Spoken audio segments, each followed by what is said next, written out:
we should have an outbreak of Ebola or a case of Ebola here. Dr. Gail Burstein. Thanks. Doc? Thank you. Thank you. So good morning, everybody, and thank you for joining us this morning.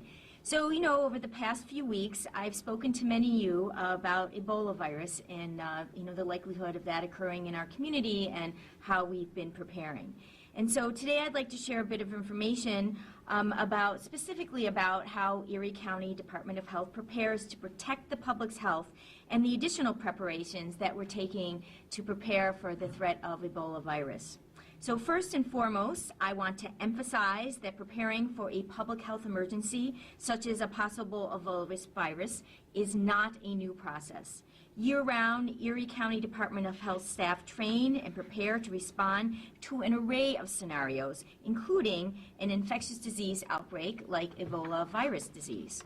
Our emergency medical services staff conducts drills, we execute mock scenarios, and we undergo preparedness reviews from both the New York State Department of Health and the Centers for Disease Control and Prevention. Our epidemiology team routinely surveys and tracks infectious diseases in our county, including deadly diseases like rabies, infectious hepatitis, and West Nile virus. Long before Ebola hit the headlines, the Erie County Department of Health staff began working to protect the health of Erie County residents and preventing an Ebola outbreak.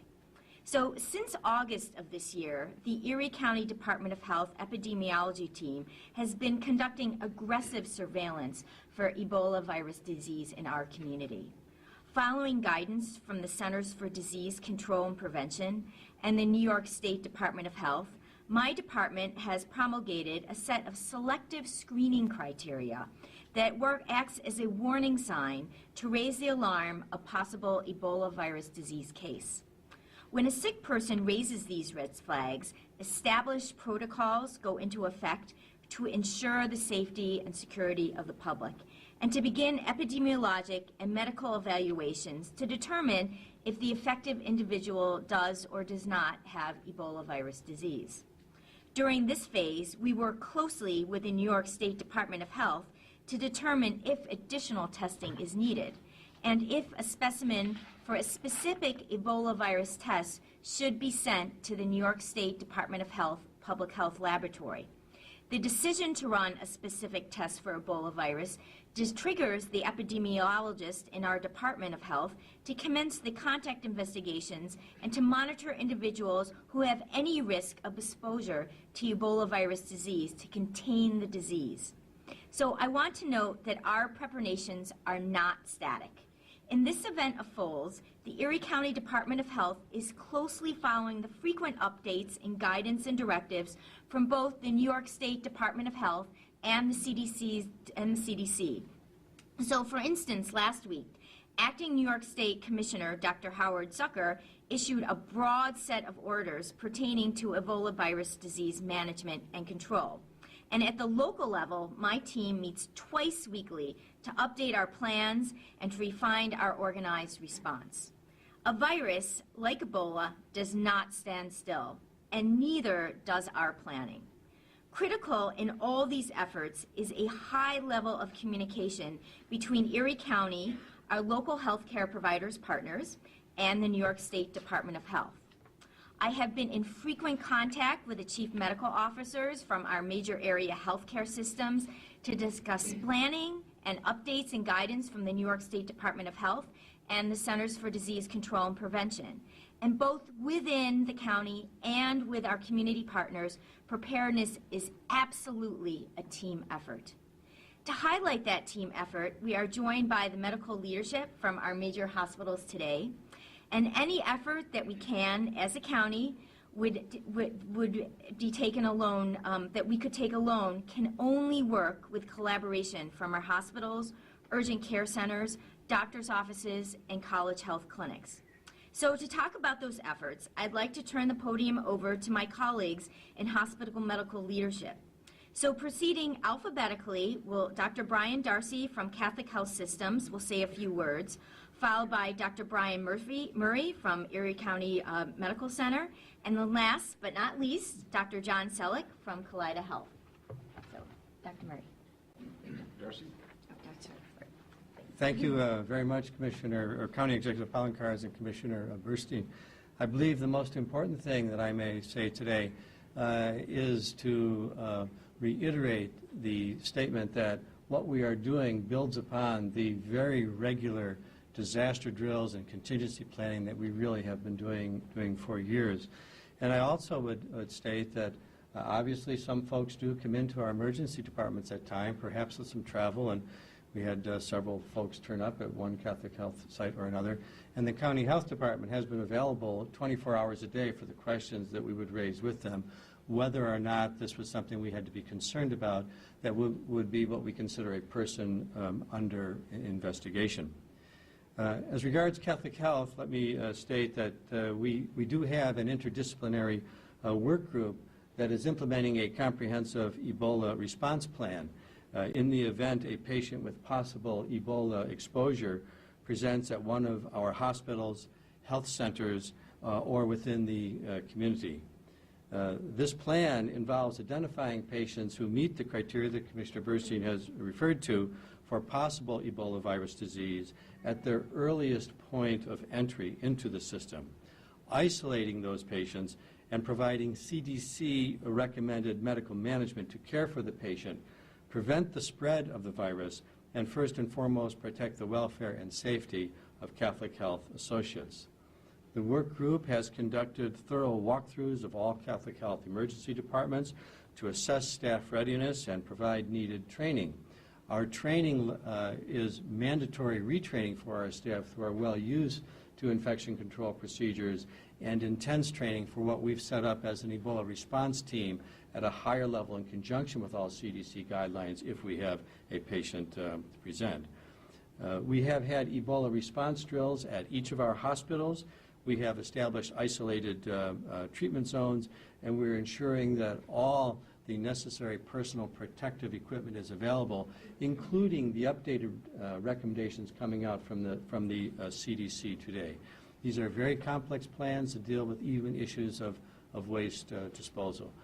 But I'm happy to report that in conjunction with the county and the state health department that we are building upon our very regular plans, and we believe at this point we are prepared to identify this patient if the patient were to present. Thank you. Thank you. Thank you, Dr. Darcy. Mr. Murray? Good morning, everyone. Again, I have to reiterate that we at ECMC and all the other hospitals are constantly preparing for emergencies and running drills and collaborating with the health department. In fact, this is not something that's just come up recently. We've had interaction since August. Actually, I think the first patient that we entertained the possibility of Ebola in was about 2 months ago.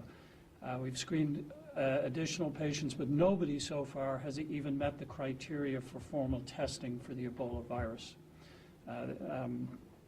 However, obviously this is a field that's rapidly evolving.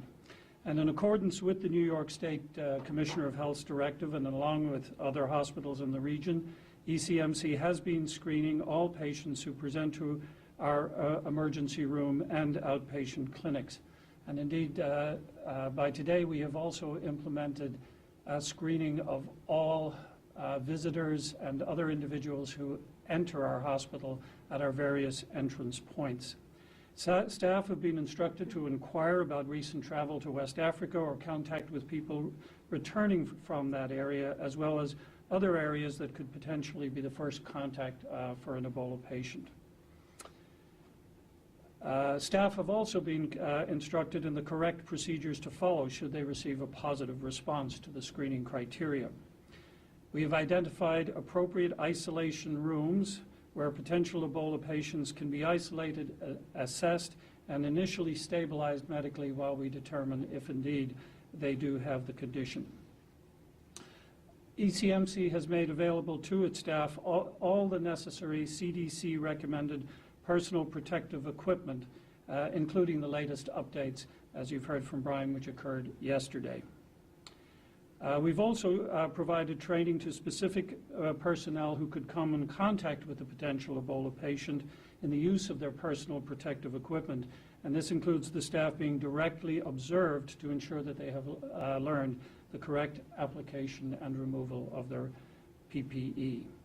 As well as sending out numerous informational emails, we've actually held 5 town meetings to keep our staff informed and also to allow them to ask any questions that they might have. And in fact, this has often been the source of some interesting and constructive feedback from our staff. The question, of course, is, are we prepared? I believe we are, and as a testament to this, not so long ago, about 10 days ago, in fact, we had a drill, an unannounced drill, where a pretend patient presented to our emergency room with suggestive symptoms. That patient was appropriately identified and placed in an isolation room within 2 minutes of walking through the door. While we are confident we are ready, we realize that information and guidance is changing daily, and we are partnering with the Erie County Health Department, the New York State Department of Health, and the CDC to ensure that the most current information is part of our plan and retraining our staff as necessary. We are receiving new information daily, and we're continuing to adapt our plan and trying to meet the highest standards. The bottom line is that we are confident that we're prepared, that we must continue to challenge our processes and plans to ensure the very best protection for our staff, our patients, and our community. Thank you. Thank you. John. Morning. John Selleck from Kaleida Health and also from the Buffalo VA. As both my previous speakers have told you, this is not something new for us. We have prepared for and successfully dealt with SARS, pandemic influenza, possibility of smallpox in the last decade, and we build on that same knowledge.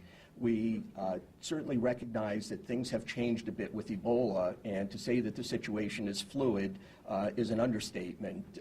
The information comes fast and furious, but what we've tried to do is, along with building on what we have already done, is to look at what has happened elsewhere in the United States. And we saw the unfortunate circumstances in Dallas, and we've tried to learn from some of the mistakes that may have been made there.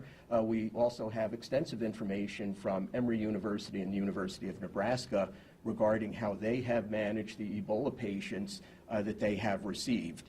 And this is what goes into making our plan the way that we move it forward.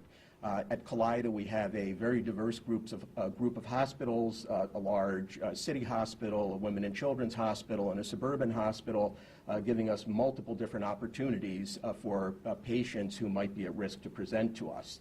The key things, along with our usual points of preparedness and the other things that have already been described, is really getting everyone into a new mindset about asking about travel history.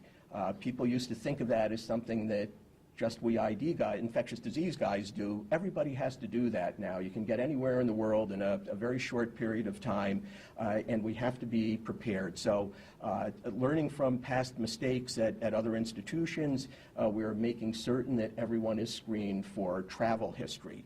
The other thing that has become critical, that became obvious with the experience, especially at Emory, which has been very well documented by the medical staff there, that the lower levels of protection that we were initially told was adequate to care for patients is not actually adequate.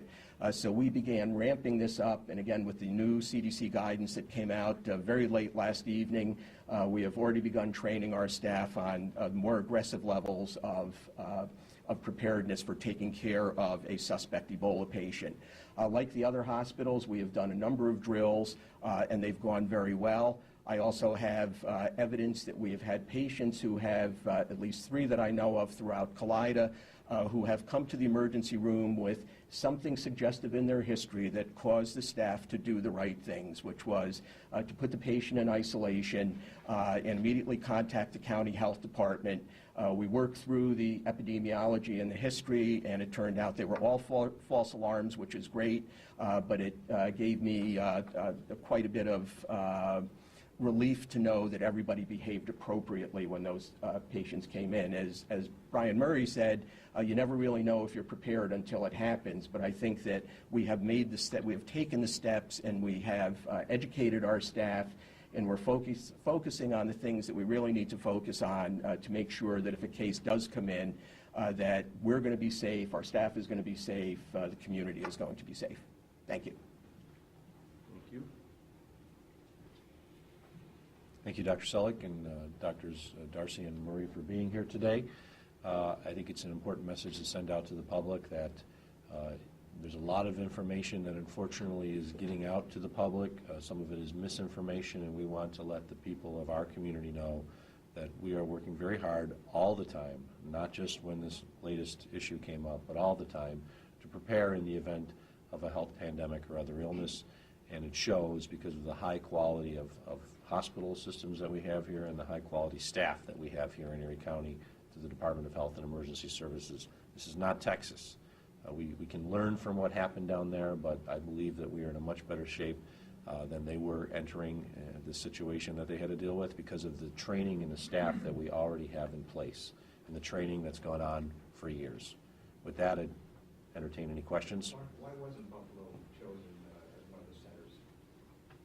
I can't answer that question. And I really don't know. Centers still in effect that the government, like Syracuse and Rochester? My understanding, well, first off, if somebody comes to one of the local hospitals, they're going to be immediately treated at the hospital. But if it is determined that they actually have Ebola, then they would be transferred to the nearest facility, which is in Rochester. So it's not as if someone would have to go to Rochester if they felt they had Ebola symptoms. I don't know why the decision was made to not include a Buffalo hospital. That was a decision that was made by the New York State Department of Health in consultation with the local hospital systems across New York State. I can't answer that question, but I do know that I think we were prepared here in the case one of these hospital systems was listed. We have, and as you can see from the discussions that have been stated, all hospitals are prepared as if they were going to get a case regardless. Mark or Dr. Burstein, if you want to follow up on that, though, yesterday we spoke to someone with one of the local hospitals. They said they were curious what the state health department would say to them about these designated facilities and if they technically would have to transport somebody to one of those centers that the governor designated. And he said, this isn't clear to us yet. What would you say to that? Have you heard anything from state health about that? Not knowing who you talked to, whether it was a high... somebody from Roswell, and again, his point was, we want to know specifically from the state, what do we do if we, God forbid, we get something? Well, I can say that I know the Erie County Department of Health is sharing all information that it receives from the New York State Department of Health and the CDC with all local hospitals. And there are, of course, not just hospitals, but even urgent care centers. So I want the public to understand that we're providing the information to the institutions. I cannot guarantee that every individual associated with the institution is seeing what we're providing them. I think they are, but that's not something I can guarantee. All I can guarantee is that the county, through the Department of Health, is providing that information. And you want to answer that question? Yeah, again, there's just a concern there that there's a disconnect between what we're hearing, and again, I'm not trying to raise this as a student, but he raised it. Who was that, just so I can say? Disease. He said, what do we do if we get a case where we have to go to the state? Well, this is what we all know. All the hospitals are prepared to identify and evaluate and initially manage anybody that walks in their door with suspected Ebola virus disease. And then as far as whether we need to do the test or whether they do have a positive test result, we will be working with the New York State Department of Health and the hospitals to evaluate each case on a case-by-case basis.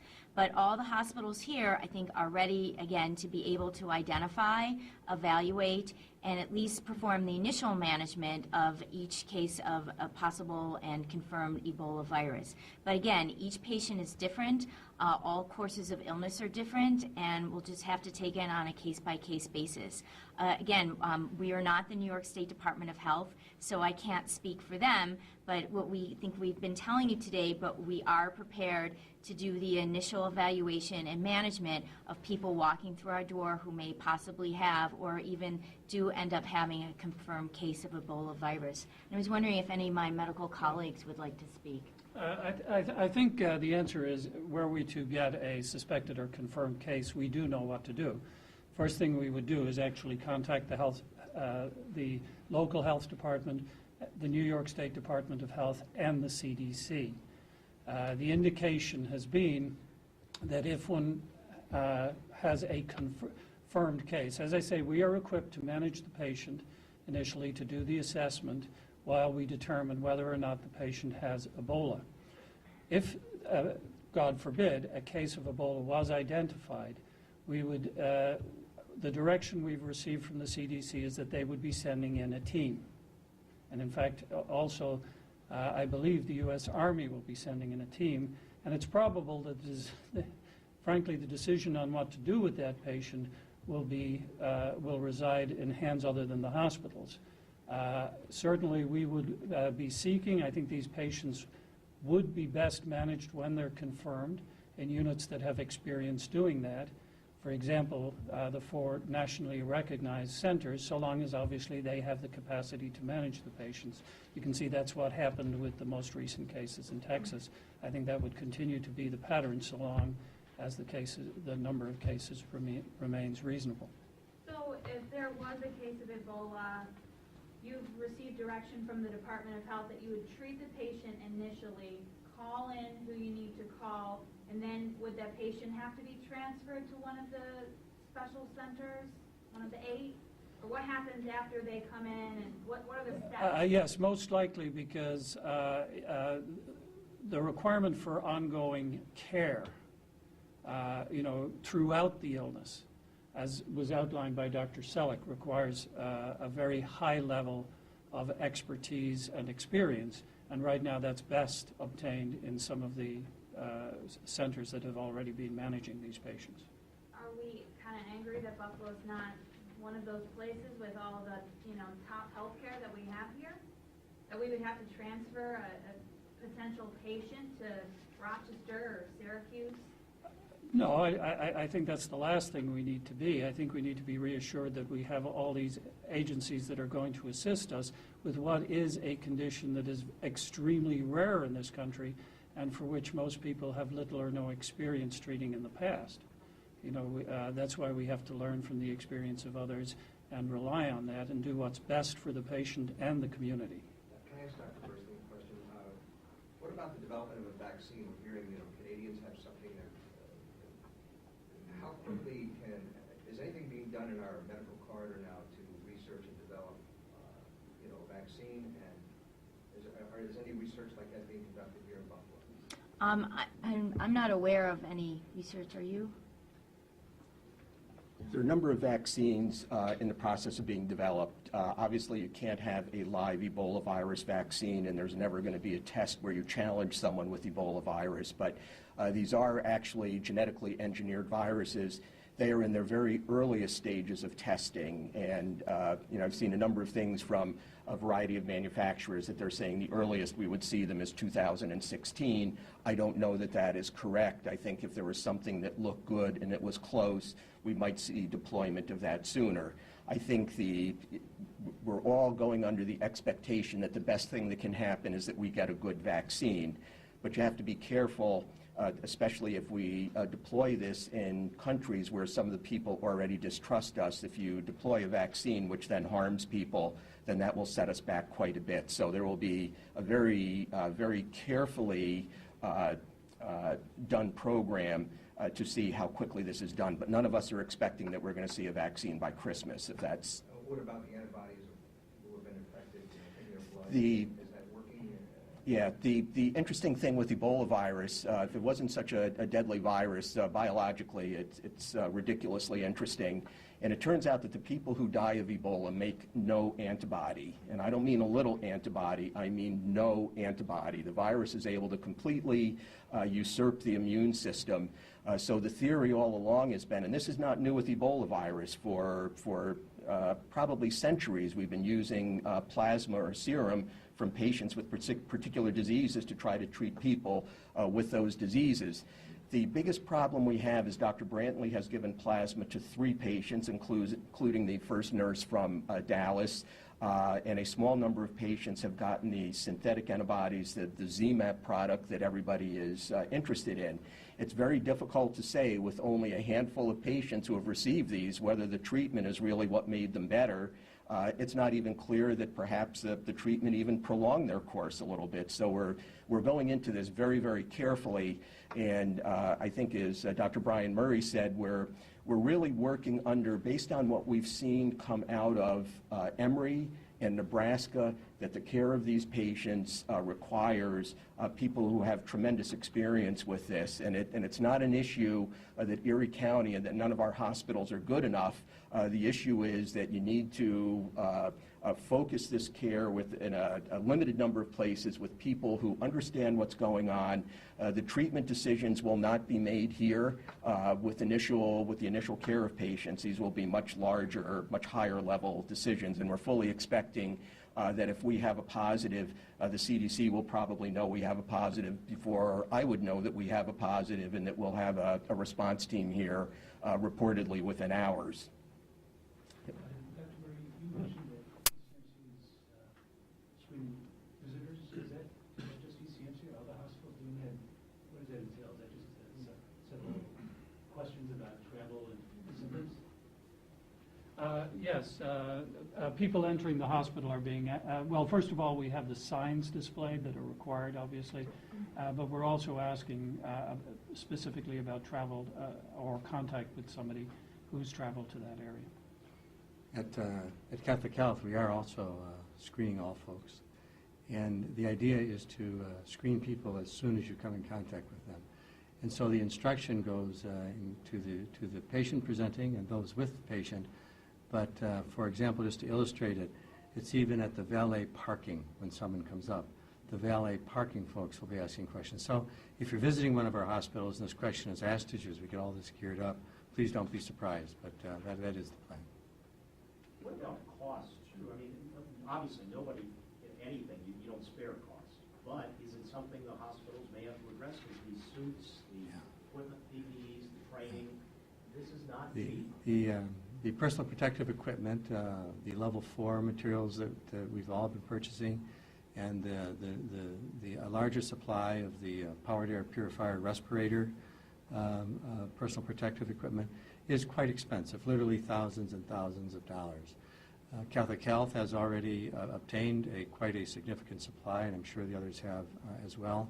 And internally, in the context of managing one of these folks, if they were to present, you really have to be prepared to manage them for the first 24, 48 hours before all the decisions are made, and keep the patient treated properly, and keep the staff safe, and keep the virus from spreading. So you really have to be prepared for that.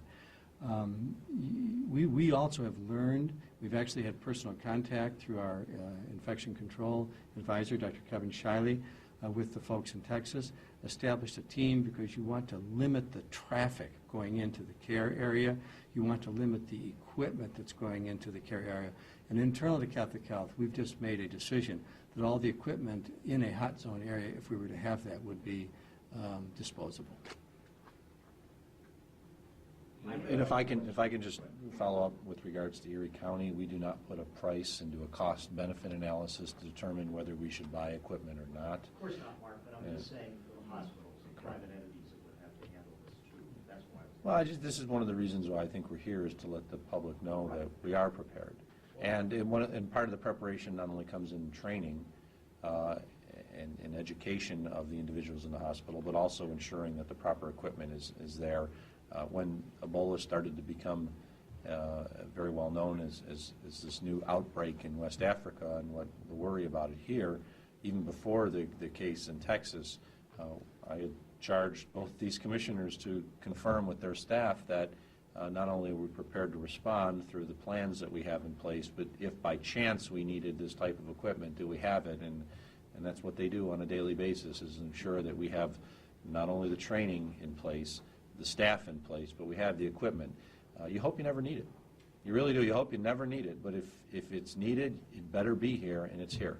If there to be new guidelines, do we have all the hoods and everything that cover all skin? I mean, is this common protocol, or do we have to add more? And how much is there a cost? Is there a cost involved in that? Well, of course, there'd be always a cost involved in purchasing new equipment, but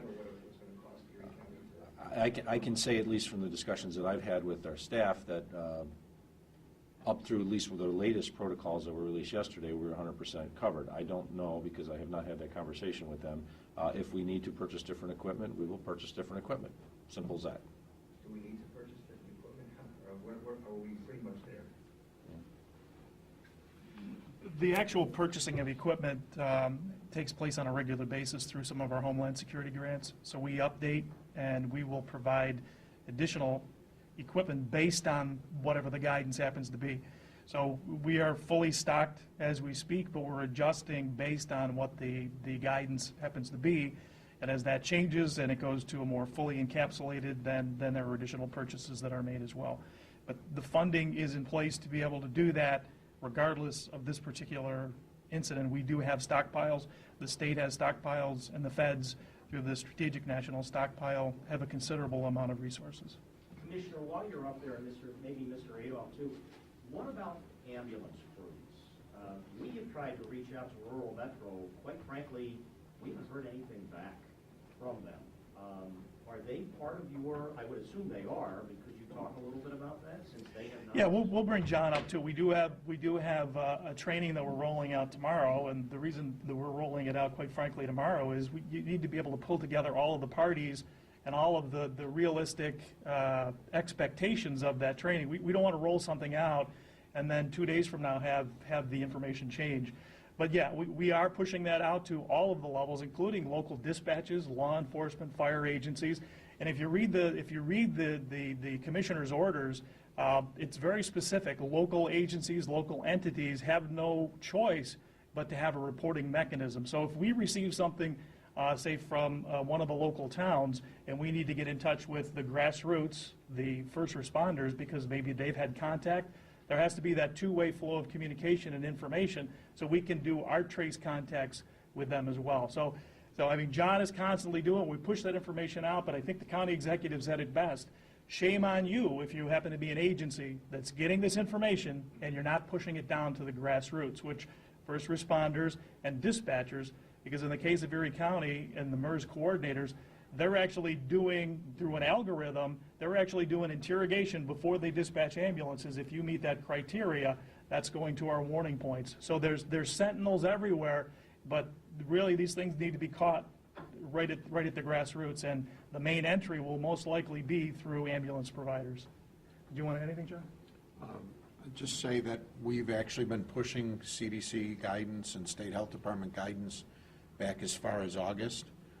Focused on the public safety answering points, focused on the pre-hospital care groups, seeing the impacts that were coming up, and even prior to the commissioner's order, we conducted on-site visits and discussions with the EMS agencies toward the end of last week, and as Commissioner Neverth has said, we were on track for an education piece, which we plan to deliver tomorrow evening,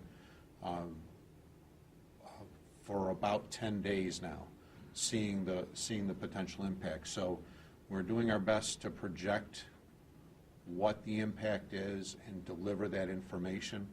We have multiple means to distribute it. We distribute it to agencies, and we have a blast email distribution that goes down to the grassroots level.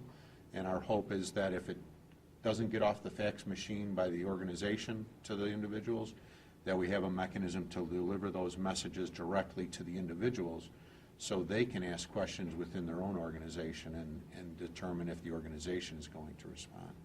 So we use multiple mechanisms. Our own website has been updated with that same guidance, so as we push it to the agencies, we share it on the website as well.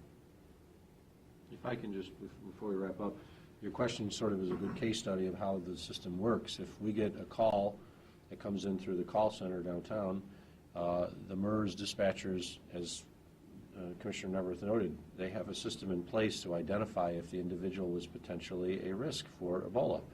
If they say that, they'll ask them questions. If the person says, I have a very high fever, one of the first things that triggers is, okay, do you have any contacts? Did you have any contacts with individuals or West Africa or those who may have been exposed to it? So before the EMTs and EMS has been notified, we're already asking the questions that need to be answered with regards to, is this person a potential Ebola risk? And if it rose to yes, maybe they are, of course, not only would you let the EMTs know, but the hospital systems would be immediately advised that they may be having a patient coming into their emergency room that has potential exposure. That's why we're sort of here today, is to let the public know that these are the plans that have been put in place and have been put in place for some time, not just for Ebola, but any type of pandemic, to let them know that we are prepared in case we do get a case. The odds are we won't get a case. They said the odds are much greater you're going to get the flu or die from the flu. So if there's anything I can say here, it's that, folks, we're prepared, and we've done a lot of work among not only Erie County, but all the hospital groups to ensure they're prepared. And if you're worried about any illness, on behalf of the people of Erie County, I just remind you, please get your flu shot, because you're much more likely you're going to get the flu than anything else. And the flu can be deadly, especially depending if you're a senior or a young child. No other questions. Thanks, everyone, for coming. I appreciate it.